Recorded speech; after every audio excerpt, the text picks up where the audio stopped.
I think local food is one of the most important political movements going on. It is much bigger than food. It is the most important protest against what Wendell Berry has called the rise of the total economy.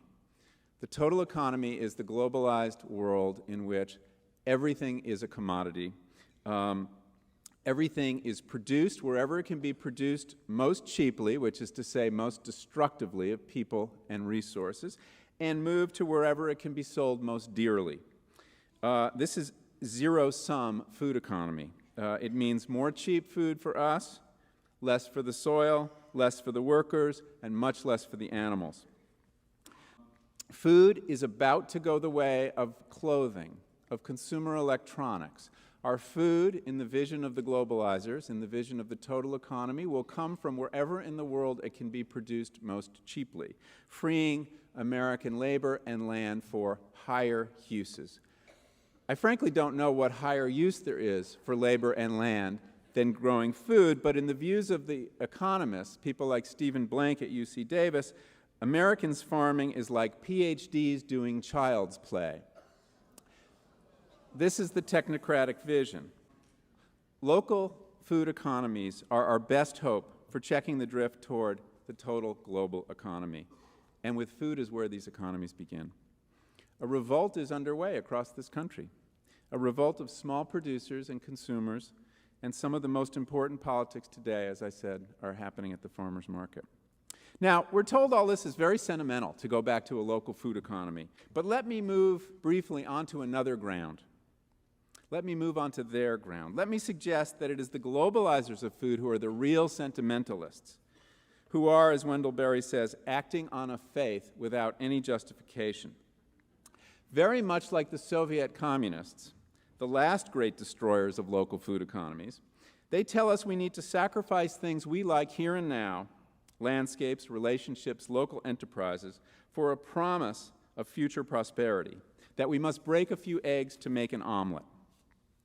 What could be more unrealistic, more soft-headed than to propose we should destroy things we have now and love in the present for the uncertain prospect of some future benefit? Let me remind you that the Soviet Union foundered precisely on the issue of food. Let's stick with the eggs. Let's not make this omelet.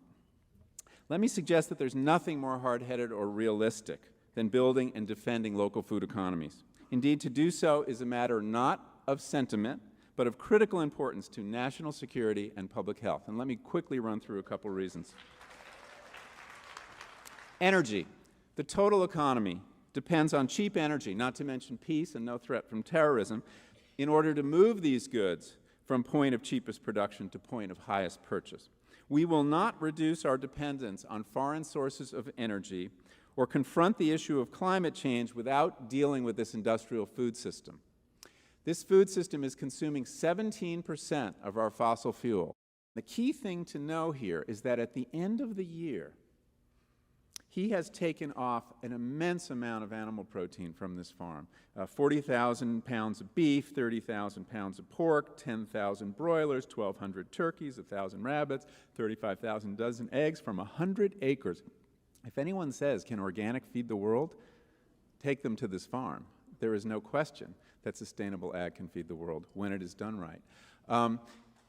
But the important thing to remember, I'm going to step on your applause, because the really important thing to remember is at the end of that year, when all that food has come off this land, there is more soil, not less. There is more biodiversity, not less. There is more fertility, not less. Now, why is that significant? It's significant because most of us carry in our heads a model of our relationship to nature that is zero-sum. That is, for us to get what we want from nature, whether it is oil, energy, whether it is food, whether it is entertainment, nature is diminished. We assume this to be true. We see examples of it all around. What that farm, what a well-managed pasture shows, is that it is not necessarily the case. There is a non-zero-sum way for us to engage with the natural world. And for me, that is one of the most hopeful things I've observed in 25 years about writing about the human relationship with nature.